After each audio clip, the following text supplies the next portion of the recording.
This idea about inclusion, it's tricky because we want people to feel included. We want them to feel a sense of connectedness, a sense of belongingness.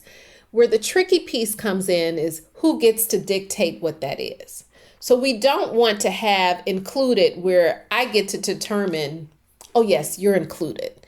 We want it to be a place where all of us have say-so and footing and voice so that we can collectively create a culture where people can show up in the identities that they have what it is that they need to actively compete, to be successful, to feel a part of, and allow that to gel together for us all feeling included. This is the Seed Field Podcast, the show where Antiochians share their knowledge, tell their stories, and come together to win victories for humanity. I'm your host, Jasper Nighthawk, and today we're joined by Stephanie Helms Pickett for a conversation about diversity, equity, and inclusion, and its role in higher education. Now, these three nouns, diversity, equity, and inclusion, especially when they get shortened down to the acronym DEI, can sometimes get attacked, especially here in 2025. And some people go so far as to say that they're divisive, that they drive people apart, which I find a bit ironic because one of the words is literally inclusion. But all of this noise and argument, the fight over DEI, it starts from a position that this needs to either be attacked or defended, and people who are practicing DEI are often trying to justify it. And personally, I don't think that a defense of an idea is always the most useful place to start out from if you want to understand that idea. So for today's conversation, we're going to do our best to set aside the current political rock fights around DEI. And instead, I want to take a little time to talk about the underlying concepts and to understand why some people, like today's guest, think that universities and everyone involved in them can benefit from being conscious and intentional about diversity, equity, and inclusion. And maybe also about some other nouns, which we'll get to a little bit later. So Stephanie Helms Pickett really is the ideal person to explore these ideas with. She is Antioch's Vice Chancellor of Equity, Belonging, and Culture. And this position was only created last year. So she's actually pioneering and figuring out what exactly this position will entail and how it can best serve Antioch University as we speak. As she undertakes this work, she draws on decades of experience in universities, ranging from student affairs to directing a women's center. And before she came to Antioch, she served as Associate Vice Provost in the Office for Institutional Equity and Diversity at North Carolina State University. So I can't wait to learn more about Stephanie's insights into this subject. And with that, Stephanie, welcome to the Seed Field Podcast. Thank you so much. I'm excited to be here and discuss something that I spend a lot of time thinking about. That's great. We're so lucky to have you. And to start off, I always like to ask guests to disclose their positionality. This is especially important when it's relevant to a topic that we're discussing. And in our case, we're going to be talking about diversity and the experiences of students and faculty from underrepresented groups and so much more. So I don't think there's a conscientious way to talk about things like this without bringing our own identities to the conversation. And I'm happy to start off by disclosing my own position. I'm white. I'm a cisgendered man. I'm queer. I'm not living with a physical disability, but I do experience anxiety and depression, and I have my whole life. I have a college degree and a master's degree, and I have steady housing and steady income. And I would also add that I'm a parent of a 2-year-old. Stephanie, as much as you're comfortable, would you share your position? I'm happy to. So I identify as Black. I'm a cisgendered woman.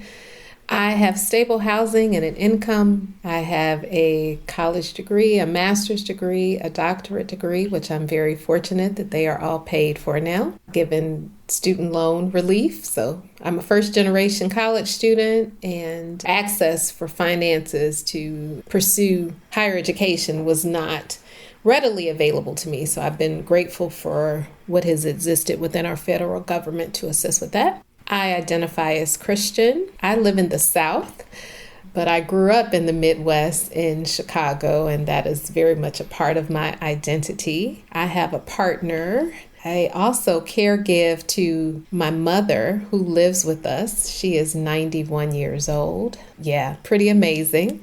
And we have two young adults that are both outside of the house. And one is college educated. One chose a different path, but is a new parent and finding their way of navigating being a parent in this environment. So those are many of the identities that I hold that guide how I move through this world, but in particular, this work. Thank you for sharing those details. And I love pulling in that you're caregiving for a 91-year-old parent and you're a new grandparent yourself. These are parts of it too. And you mentioned there that you're a first-generation college student. And I wanted to start off asking you to retell a story that I've heard you tell before, but that I think can illuminate our discussion here. So can you tell us the story of meeting your freshman year roommate? I will. So when I was applying to college, we did not have the internet available to us. So when you were assigned your roommate, you did a lost art form. You wrote letters back and forth to determine who was going to bring what to the room, because also at that time, they didn't provide the refrigerator and the microwave. So we were making plans on our appliances, also our color scheme. As I shared, I grew up in Chicago on the South Side. Everywhere and everyone that I interacted with was predominantly Black. Unless you went downtown, you would often see someone that did not look like you or had a different race. My mother is the daughter of a sharecropper, grew up in rural Arkansas, and her upbringing was very different from mine. And so as I was writing to my roommate who lived in Alabama, my mother started to have conversations with me about you need to be careful and be thoughtful. You know, going away to college, although in Illinois was 5.5 hours away, it's not going to be like Chicago. And I said, oh, Mom, that's just so civil rights. Like, because, I'm 18, I knew everything. It's like, it's not going to be like that. Like, that was then, this is now. So went back and forth with my roommate, never went to my college because, again, first generation, my children had a different experience. They were going on college campuses when they were in 5th and 6th grade. My first time on my college that I selected was when I moved in. So my mother and I arrived to the room first, and my mother was sitting on the bed and we were just kind of settling in. And my roommate walks up, one from Alabama. Her name was Michelle. And she said, "Are you Stephanie?" And I said, "Yeah, Michelle." She said, "Yeah." And we just kind of think we hugged. We may have shook hands. I can't remember, but I know we started talking.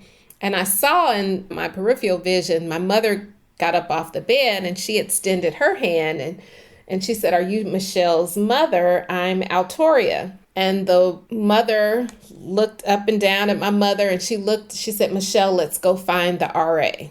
God. And they walked out of the room. And my mother gave the only look that a mother would give their child who thought they knew everything. She said no words, but I knew everything that she meant was, "I told you so." And I was just kind of stunned because here we'd been writing one another. I assumed that she was white. I didn't have any proof, nothing. That was just my own assumption. But I don't believe that she assumed that I was Black. And clearly by her mother's response, they did not know. Well, they went down the hall to Susie, the RA, who I worked in residence life for many years, so it would not have been my training.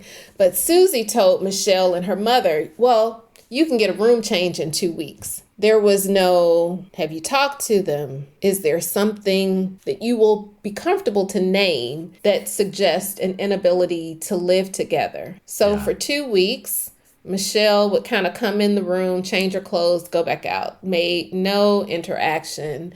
And in 2 weeks, she moved downstairs about 2 floors. And another young woman named Keisha, who was from the west side of Chicago, Black woman, moved in. Keisha and I talk every Sunday. It's been over 40 years since we've been really good friends. But I often wondered what may have happened had that parent or Michelle felt comfortable to say, "Let's just try it out." Yeah. We don't know what might happen. There's a cultural narrative around what a college roommate relationship might be like. And to have that taken away from you in a moment because of race, I mean, that is like a racial macroaggression, I would say, to be like, oh no, my daughter will not be living with a Black person. If there's a definition of racism, that's it, right? But it also is such a failure of the concept of college as a place where you broaden your experiences and learn something. And really, you turned out all right. I feel so sad for this girl, Michelle, who it sounds like might have been open for a moment before her mother put her foot down on it. Absolutely. And nobody stepped in from the college. I mean, I guess that's what I wanted to ask, really, is after all of your experience in student affairs and in this work, what could the university have done better in that instance? Absolutely. One of the things we know is when prospective students or pre-enrolled students fill out their information, we really encourage them to fill it out on their own. Sometimes we've had instances where parents will fill it out for them, right? We don't want that. The parent will say, oh, they have an impeccable room. Well, they do because you clean up their room. But if they get a roommate and that roommate really does clean and they find their roommate doesn't, they're going to have a problem. But the university has a responsibility in your time, be it undergrad or graduate, to create an environment where you can be challenged, where you can be affirmed, and kind of that notion, Lewin's theory of challenge and support. You provide the challenge, but you provide the support to meet the challenge. And then you have another challenge, you provide the support for it. So this was a challenge, us both coming together.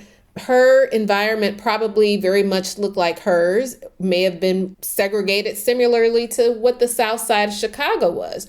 So there's a challenge there. The university has the responsibility through the RA to say, before we just automatically move to room exchange or sending you all apart, let's sit down.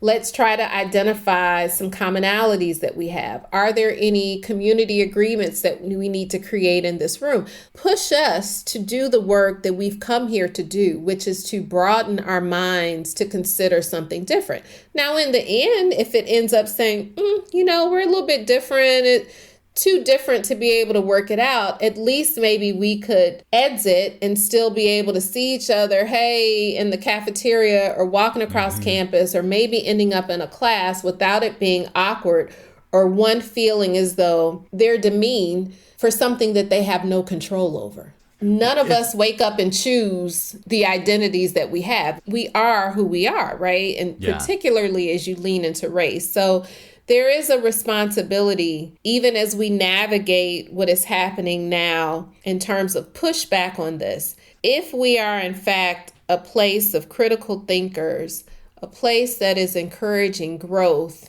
and to challenge and to provide evidence to support your challenge, this would have been a great opportunity. However, it was missed. It would have been an opportunity for growth, perhaps for both of you. But also, it was a circumstance where I think I would want to give you some support. And rather than it being like, oh, here's your notice, in 2 weeks, you're going to have a different roommate, for it to be like, hey, we can tell that something happened here and you might be feeling all sorts of different ways about it. And can we talk? Can we make sure that you're supported? Because you're also facing living away from home for the first time, starting college level classes, a million other things. And here you're dealing with this straightforward. You're absolutely aggression. Right. And for me, having support through my mother, I had that support through my mom, my family, my church, but I was a first generation college student. So my mother didn't necessarily know how to navigate that environment, but I had some sense of support. There are so many students wherever they are on this trajectory that they may not have that. So they are looking for the university to, at minimum, do what the university should do. And that was a great missed opportunity because Susie, the RA, didn't reach out to me. Susie told the mom and Michelle, you got 2 weeks. There wasn't a circle back to say, how you doing about this? Like, you haven't even unpacked all your bags. You haven't even done your shopping at the local area store to, do the things before your parents or your family leave town. I think that is a critical invitation and an opportunity for us to continue this work and to create space to talk about what happens within this environment, what happens within this culture. What are the norms that exist, but also what are the new norms that we may desire to create? Yeah. I want to back up a little bit. And so we kind of have an example, I think, of where the experience of Black students starting out in college and a white student without much support might go. And so, our topic here is DEI, diversity, equity, and inclusion. And I wanted to ask you what your definition of these terms is. We never get asked that. It is just assumed. So I appreciate that. When I think about diversity, I think about all of the different aspects of who we are, all of our various identities. Sometimes these identities are apparent to us or visible to us, and then there may be other aspects of our identity and our diversity that are not. And no one would know unless you disclose that with them. Within a college environment in particular, diversity goes beyond race. It is gender, it is gender identity, it's gender expression, it may be faith or no faith, it may be a disability, it may be socioeconomic status. We could go on and on and on. So when we say diversity, it makes up all of those various considerations. When we think about equity, for me, that is giving whatever you have in terms of those identities, what you need to be successful. Many years ago, in one of my roles, I worked as a director of disability services. So I had a student that was a biology major, and this was before we had all the advances that we do. And in order for her to be competitive, of course, with her classes, she had to read her books. Now, many of her books she could access through, there was an organization locally that provided translation of the textbooks into Braille. They didn't do that for biology because there weren't many visually impaired biology students in school at that time. So in my role as Director of Disability Services, I would read her textbooks on tape, and then she would play the tape so that she could have it. So that's equity. That's such an intimate way of helping a student. Listen, and poor thing, because I had to say those biology terms, which I would jack up all the time. And I would have to say, Kelly, I'm so sorry. I'm so sorry, Kelly. Or when you get to the end and you think you've recorded and the tape did record, you had to go back over. Oh my gosh.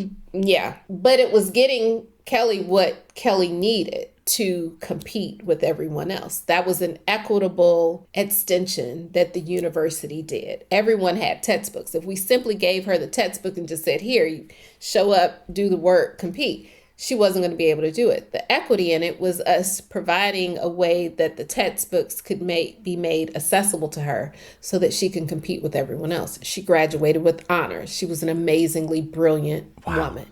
That's such a great example of equity because it is so obvious that she was just working at a disadvantage, and asking somebody to read textbooks when they're blind is such a transparent equity issue. It is. I think almost anybody would be able to see that. And so then thinking about how there are gradations of this, there are people who can see the textbook, they have working eyes, but they're dyslexic. How do you support that student? And then there's all of these other issues that put people behind their classmates potentially. And you can plug it in. It's just what you gave, whatever that is. It is not providing an advantage. It is allowing them to compete at minimum to the same extent that someone else can. And so it's not equality, of giving everybody something. It is giving them what they need to compete. And if you talk to anyone that has any kind of accommodation, that is all they want. They don't want anything else. They want to prove to themselves or to whomever that, yeah, I can do this. All I need is fill in the blank, whatever that is. This idea about inclusion, it's tricky because we want people to feel included. We want them to feel a sense of connectedness, a sense of belongingness. Where the tricky piece comes in is who gets to dictate what that is. So we don't want to have included where I get to determine, oh yes, you're included. We want it to be a place where all of us have say-so and footing and voice so that we can collectively create a culture where people can show up in the identities that they have what it is that they need to actively compete, to be successful, to feel a part of, and allow that to gel together for us all feeling included. You don't want someone else to be in charge of inclusion. I can remember one time I worked at an institution that had a doll collection. And the doll collection, every year the senior class would choose a doll. And since like the early 1900s, there was a doll. Every year you could look, and the doll often reflected the fashion or something that was going on in that era. And at the time, I was serving over multicultural affairs. And I had students of color that were like, we need either the doll collection to stop or we need doll collection to be more representative. Because for almost, 80 years, we've had all white dolls. And this is a big thing when the senior class comes. So what did they do? They decided to have a doll that's holding miniature dolls represented from all around the world, which made it even worse because that was, we're including. So what we don't want to have is for one person, one voice, one identity, a less than marginalized identity to be able to say, we will determine who and what is included. This needs to be a place, an endeavor where everyone has voice to determine how inclusion happens. And we're actively interrogating it, investigating it to see what's left out. And how do we have that voice and representation here so that we haven't created a monolith that is unattainable? I love that example of the dolls. And I really appreciate you unpacking inclusion and unpacking some of the challenges of that, because I think that there can be a kind of an attempt to make a mathematical solution to problems like this, where it's like, oh, well, 1 in 5 students identifies as Latino, Latina, Latinx. So, the music playlist, 1 in 5 songs should be a Spanish song. And it's like, you don't even know necessarily what type of music people listen to. That can be a caricature. And so I don't want to get too far down these hypotheticals, but I want to draw to these other 2 nouns. So I notice you're not the vice chancellor of DEI. You're the vice chancellor of equity, belonging, and culture. And it seems to me like these values of belonging and culture might actually solve some of the problematics of this noun, inclusion. So can you tell me a little bit about belonging and culture and how those guide your work? I will. And noting that equity is first. So that is the ultimate. That is what we need. When we think about belonging, I endeavor, and I hope the people that I work alongside endeavor to create, whether in classroom, external to classroom for students, our work, who we are, that we create a place where people feel seen, valued, heard, connected. We want to create a sense of belonging. And it's tricky because that means for me, and I get pushback sometimes from this, not necessarily where I am, but I just think in the ethos of doing this work, belonging means people having some ideas that you don't always gel with. Okay. And that's what diversity means too sometimes. Come on, let's run it, right? So I think people that are opposed to this work believe that there's only one sign that you're holding up. You have to believe everything here on this sign or we're not making a place for you. That's not it. There are people that come to Antioch that if we have a continuum, we place ourselves different places there. Am I creating an environment that wherever you find yourself on the trajectory, that you find that you are treated fairly, that you are valued, that we want to hear your differing thought? In the end, I may not rock with you all the way, but I want you to feel that you had a place to share it and that I listened to you and that I'm not ostracizing you for whatever it is. That's not always a popular opinion. Everything is not always canceled. And some of those things that aren't canceled exist within people and their thoughts within the university. I want you to feel a sense of belonging there. And if we are in a university and we're in community with one another, we can call each other in when we are having that disagreement through discourse, through conversation. We may have to put it down, leave. Ultimately, that becomes a part of our culture. We can't necessarily have one without the other, and they are always impacting each other. And we should always be considering the extent to which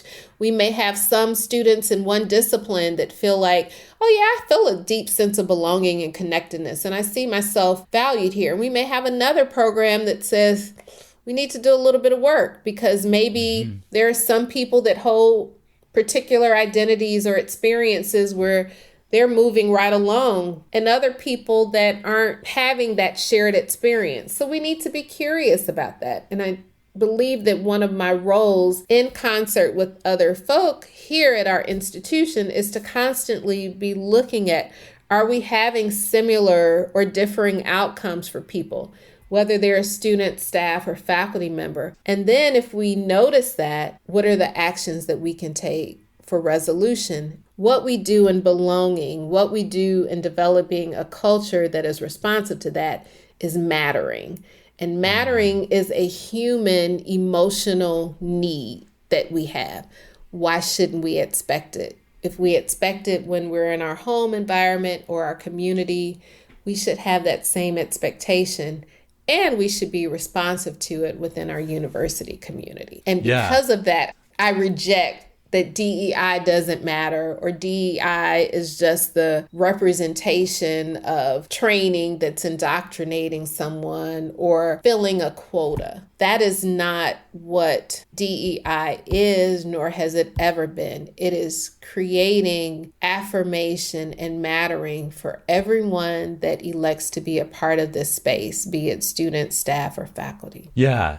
I like that. There's so much to unpack in what you just said. And one thing that came up when you were talking about belonging and mattering and the culture, I mean, these nouns could kind of become a soup, but like the idea that people feel like their point of view is valued, and like not even their point of view, just themselves. And if you're not there, you're missed.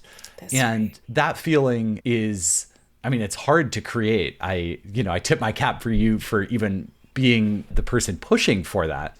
When I'm with real friends, I'm not holding on to my ideas for dear life. I like for them to be challenged. And that's, I think, what education is ultimately about, is here's the set of ideas that I came in when I'm 18 or when I'm 40 and going back for a degree, or whatever age you are. Here's my ideas. Now I'm going to challenge them I'm actually paying a lot of money and spending a lot of my time to try to grow myself intellectually. And only when you feel comfortable enough and like you belong enough, can you really like loosen up to share your deepest ideas and to maybe grow them or shift course. I love that. And we had an example of that even recently. We've been doing a social justice summit. As I move through many spaces in my time at Antioch, inevitably in a meeting, if we are trying to determine how we should move, what voice we should have as an institution, someone would always say, but we're a social justice institution. And we are. This is our founding. It's part of our mission statement. It's part of our mission statement. But what does it mean in 2025 compared to 1852? What does it mean in 2025 even compared to 2020? And I don't know that all of us collectively have enough opportunities to just sit with what does that mean and how does it show up? The way we get the victory for humanity is that we've got to sit with the difficult questions and be called in. When we have those difficult interactions here, we're going to see each other again. We're going to show up in Zooms. We're going to be on committees with each other. We are in classes with one another. So we've got to wrestle with it and be able to listen and give voice and come to a place where we can have some agreement, knowing that it's in the best for our institution and ultimately the best for our students that sacrifice so much to be a part of this community. Yeah, I love the way you put that. And I was curious, I mean, you mentioned this social justice summit that you recently had, this like on two separate days, all these speakers and sessions where students, faculty, and staff could join together and reflect. And I know that you're also running a multi-part racial equity summit for faculty and staff. And I wanted to ask what you hope to achieve with these different events and how you think about creating an impact that will actually move the needle on making our institution more equitable and building our culture. I start from the place that the ARTF, which is our Anti-Racist Task Force, actually started the work to have some racial equity professional development prior to my arrival. So it was underway. We wanted a place for faculty and staff to really have shared learning, be able to be vulnerable in terms of our knowledge. Very often we are the experts on whatever we're hired to do, right? And no disagreement with that, but there's always room for us to learn and to grow. Our climate data from our surveys show that we have space to refine our skills, our knowledge, our competencies on concepts such as race and identity, even at being an institution like Antioch. So this was our first attempt to have a shared learning experience within community. So we're having this experience. It will run through June. So it's not just you come in your workshop and you're done. The questions that we are being asked, the information that is being shared is historical and foundational to the concept of race, which, as we learned that it's not necessarily as real as we have been taught to believe, that it is a construct, that we ultimately have to work on the consequence of that, which is racism. Ultimately, our hope is that we will not only do the easy part, which is sometimes take these ideals and put them into our personal work, our Rotary Club, our sorority, our church. Those are great places. But how do we take what we're learning to impact Antioch in our classes, in our work, so that we can look through things with a more equitable lens and be able to operate through our procedures and our policies and our practices in a way that allows us to live out that mission even more. I so appreciate you making that space in our university to have these conversations and to learn together and to reflect and try and grow. We're almost out of time, but as a closing question, I wanted to ask if you have any advice for folks who might be listening to this and they want to advocate and prioritize diversity, equity, inclusion, belonging, culture in their classrooms or their students or out in the world, as you say, in their groups. But our society today, there's a lot of hostility to this work and to these values. How do we kind of bring this mindset that you've been describing out into the world? I don't want folks to be discouraged. I want us to calm our nervous systems and not be on high alert. I have the blessing of having someone that's 91 years old that lives in my house, that has been through many waves and iterations of resistance.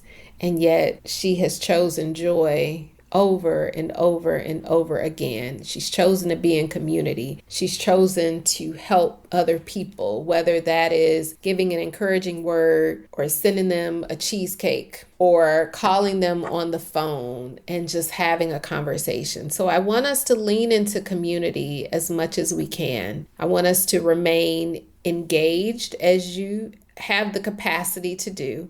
And we may have to do some rotations of that. If this is not a week for you because you are feeling a lot of different responses to resistance, then we need to lean into someone else and be able to do that. And we're going to have to ebb and flow it for right now. And I think we're going to have to make some decisions as to what we will continue to support and what are the things that are not serving us, and we need to release them. That's a beautiful place to leave this, Stephanie. Thank you so much for sharing your time and your knowledge and wisdom here today. Thank you. Let's be well.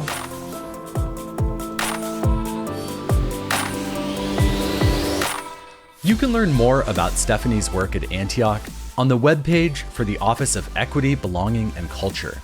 We're going to link to that in our show notes. And we'll also link there to the interview that I mentioned where I spoke with Stephanie a year ago, right when she was starting at Antioch. We cover different ground in that interview, so that might be of interest. And I want to let you know that right as we were about to put this episode out, Stephanie published an academic paper centered around the subjects we've been talking about here. That paper, which she wrote with 2 co-authors, is called Say It Loud: Rhythms of Resistance in a Climate of Compliance, exploring the lived experiences of identity-based student center staff amid an anti-diversity, equity, and inclusion legislative climate. It came out in the Journal of College and Character. We'll link to that too. We post these show notes on our website, theseedfield.org, where you can also find full episode transcripts, prior episodes, and more. The Seedfield podcast is produced by Antioch University. Our editor is Nastasia Green. I'm your host, Jasper Nighthawk. Jen Mont is our web content coordinator. Stephanie Paredes, Lauren Arianzale, Danny Lapointe, and Lisa Wisner are our work study assistants. We received additional production help from Karen Hamilton, Melinda Garland, and Lorian Alexandra. Thank you for spending your time with us today. That's it for this episode. We hope to see you next time. And don't forget to plant a seed, sow a cause, and win a victory for humanity. From Antioch University, this has been the Seedfield Podcast.